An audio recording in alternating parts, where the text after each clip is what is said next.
Soyez les bienvenus ici même au lab de Manpower Group, au cœur de Vivatech, 6e édition. Et on s'interrogeait justement sur le rôle des entreprises.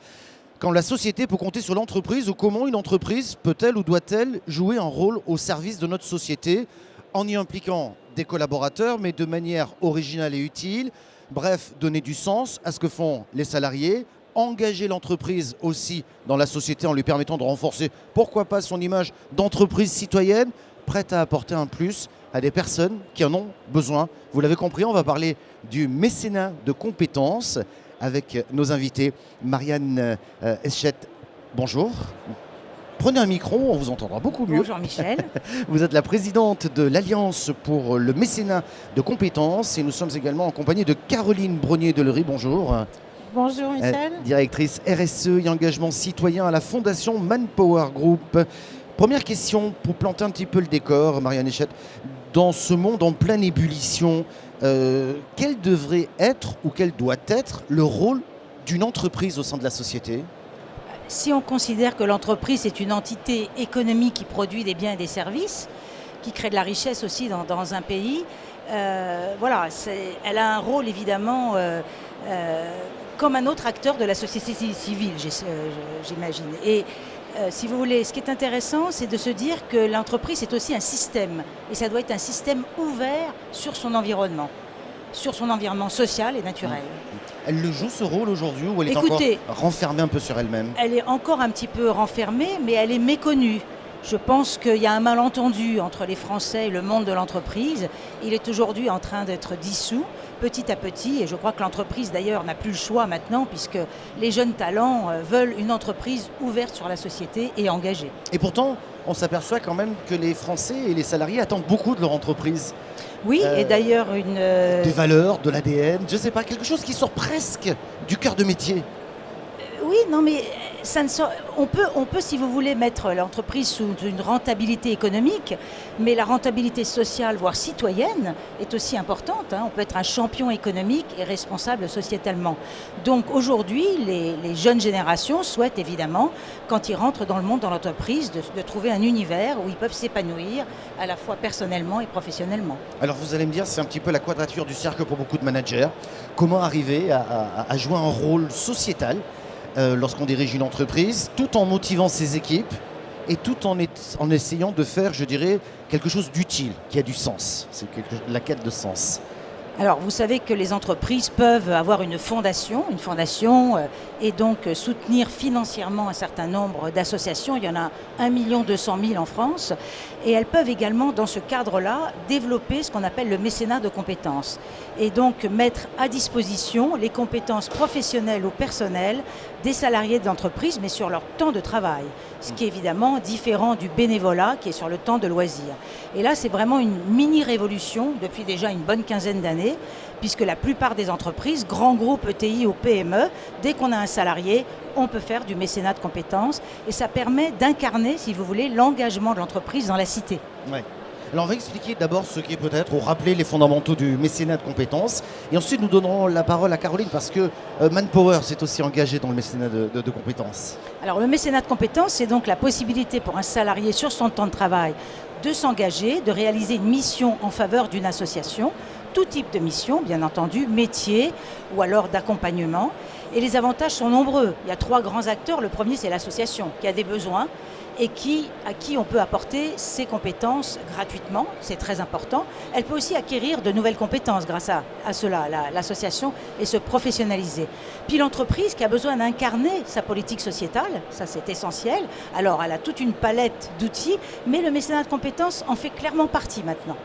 Et puis, évidemment, l'entreprise, elle peut aussi, dans le cadre de sa politique RH, promesse employeur, attirer de nouveaux talents et les fidéliser. Il y a beaucoup de choses à faire encore aujourd'hui avec les salariés qui ont besoin de renouveler leur lien avec l'entreprise. Et puis les salariés, toujours en quête de sens, d'épanouissement, ils cherchent aussi à vivre dans une entreprise qui est engagée. Donc c'est 3 fois gagnant et je dis souvent que c'est gagnant aussi pour la société en général. Puisque quand ces 3 acteurs vont dans le sens de l'intérêt général, c'est toute la société qui gagne. Ouais.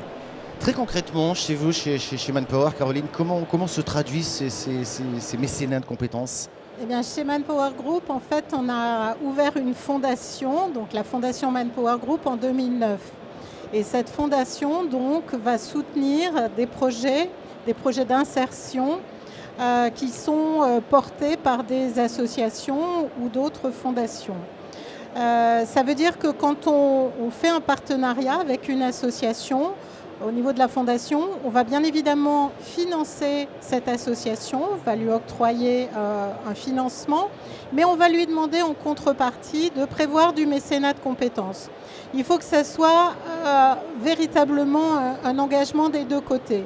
Ok, on vous donne de l'argent, mais on joue un rôle de partenaire et on va vous envoyer des salariés volontaires de chez nous qui, pendant leur temps de travail, vont s'investir. Et c'est vrai qu'on a un président qui porte énormément ce sujet, qui veut que nos collaborateurs fassent du mécénat de compétences. Nous donnons 3 jours par an à chacun de nos collaborateurs pour travailler dans une association.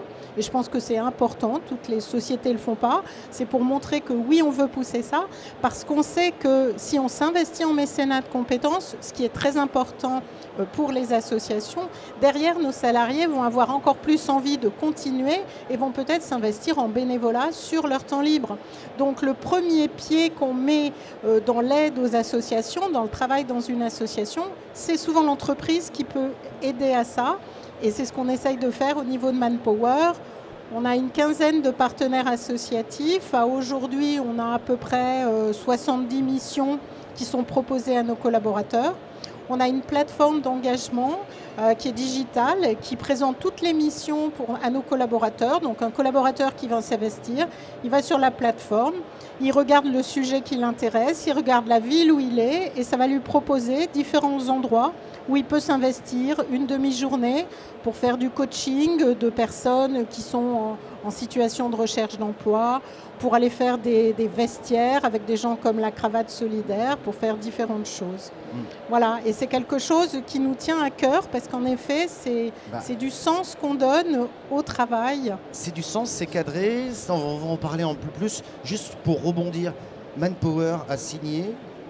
Chez vous à l'Alliance, il y a quelques entreprises qui ont pris conscience et c'est aussi, c'est-à-dire qu'elles ont intégré le mécénat de compétences dans leur stratégie RH. Absolument. Alors j'allais ajouter qu'Alain Roumillac est l'un des fondateurs de l'Alliance pour le mécénat de compétences que j'ai le plaisir de présider. Et il a donc signé le manifeste, où il y a 7 engagements auprès de, aujourd'hui, 26 autres dirigeants d'entreprise. C'est très important, bien sûr, que les patrons, que ça soit impulsé par les patrons. Il faut une envie des salariés, mais il faut aussi que les patrons y croient. Et Alain Roumillac en fait partie largement. Reste que tout le monde n'est pas comme Alain Roumillac, oui. qu'il faut convaincre, j'imagine. Est-ce que vous ressentez des réticences, notamment à convaincre les managers, peut-être même les RH? Oui, c'est vrai. Alors, on a cette volonté claire des salariés, on l'a souvent des dirigeants, et je dirais que les maillons à renforcer, c'est les maillons managers et RH. C'est vrai que les RH, c'est-à-dire que ces deux, j'allais dire, publics, ont souvent des injonctions contradictoires. Il faut performer et puis il faut laisser partir les collaborateurs. Il faut recruter et puis voilà. Donc c'est compliqué pour eux. Mais je crois que ce qui est important, c'est finalement de leur donner des objectifs clairs, c'est-à-dire des objectifs économiques, des objectifs humains, mais aussi des objectifs sociétaux. Si ces objectifs sont à égalité, normalement, il devrait pouvoir y arriver. Et c'est vrai qu'un manager à qui on demande de progresser encore plus dans sa performance, quand on lui dit tu as un collaborateur qui va partir 2 jours en mécénat de compétences, évidemment, il n'est pas très heureux. Donc il faut l'aider, il faut vraiment le soutenir et il faut que le patron dise clairement qu'il y a des objectifs commerciaux, mais il y a aussi des objectifs sociétaux et le manager se trouvera moins en difficulté qu'il l'est aujourd'hui. D'autant, j'imagine que vous avez étudié les retombées du mécénat de compétences à travers différentes études, mais j'imagine qu'il y a un volet qui, à mes yeux, me semble très important. Ce sont ces salariés qui vont faire du mécénat donc, de compétences. Le fait d'aller sur une mission humanitaire, c'est-à-dire aider d'autres personnes, ça a du sens. Le fait de sortir un peu de son environnement professionnel et de l'entreprise, ça a du sens. Le fait de se dire « je suis utile », ça a du sens. Et ça veut dire que je suis fier d'appartenir à une entreprise qui m'offre la possibilité d'être utile. In fine, il est content. Et donc les performances, travaille mieux. Il peut les atteindre. Absolument. Pardon pour le résumé, excusez-moi. Oui, non, mais c'est ce qu'on essaye de dire aux managers. D'ailleurs, le déclencheur, en effet, que représente le mécénat de compétences pour un engagement à long terme, toute la vie, finalement, le parcours d'engagement, eh bien, les RH peuvent le comprendre également. C'est-à-dire que s'ils font une première mission, ils voient à quel point le salarié, quand il revient dans l'entreprise, est remotivé, remobilisé, et qu'il a créé un nouveau lien avec son entreprise qui lui permet de faire cela. Ouais. Et pour l'entreprise, il y a aussi des avantages, vous l'avez évoqué tout à l'heure. Bien sûr, des avantages, et on peut même parler d'ailleurs de l'avantage fiscal. Il y a aussi cet avantage-là, il ne faut pas l'écarter, mais c'est surtout nourrir sa dimension sociétale et proposer, attirer de nouveaux talents, fidéliser. Voilà, la promesse employeur, voilà, elle a là de quoi promettre justement. Toutes les entreprises peuvent le faire aujourd'hui, parce que là on s'adresse à une entreprise, c'est Manpower, quoi. Bon, voilà. Mais est-ce qu'une PME d'une 40aine de personnes ou moins pourrait faire? Mais toutes les entreprises peuvent le faire, et à l'Alliance pour le mécénat de compétences, il y a des PME, il y a des ETI, il y a des grands groupes. Comme je le disais, toute entreprise qui a un salarié, tout salarié en France peut faire du mécénat de compétences. Et je sais que les collectivités locales s'y mettent. Vous voyez, même le public s'y met. Donc c'est possible pour tout le monde, et je connais des petites start-up de 3 ou 4 personnes qui font du mécénat de compétences, bien entendu.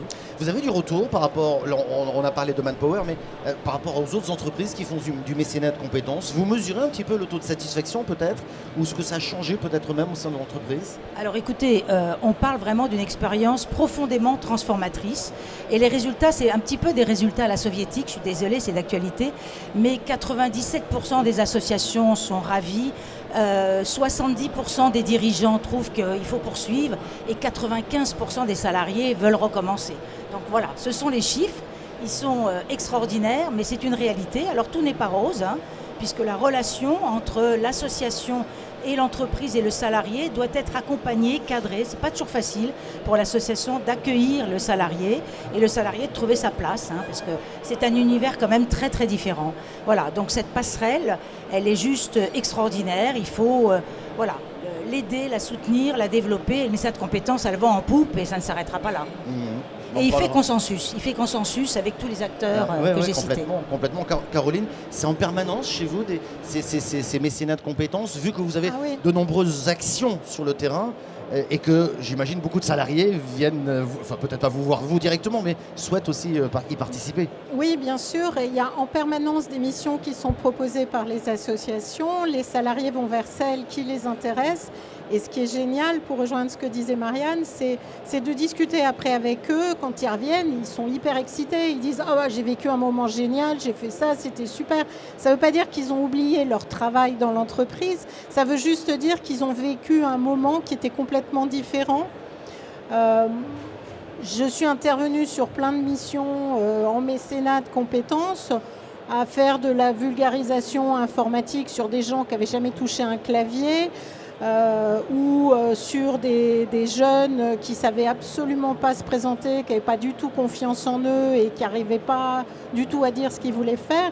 Et quand on arrive à quelque chose et que derrière on a la personne qui est tout sourire et qui est super contente du moment qu'elle a passé, qui a l'impression d'avoir avancé, mais c'est génial, on est super content. On se dit on sert à quelque chose côté business, mais on sert aussi on sert la société en mettant nos collaborateurs à disposition justement de tout ce public qui est à aider au jour d'aujourd'hui, et c'est ce que font les associations. Et c'est un formidable outil de cohésion d'équipe, je trouve. Tout à fait, de cohésion d'équipe. Et moi, je dirais que c'est vraiment salutaire. Le mécénat de compétences, c'est à la fois nécessaire et puis c'est une bouffée d'oxygène dans l'entreprise. On en a souvent bien besoin. Vous me disiez sur ma dernière question qu'on n'en est qu'au début.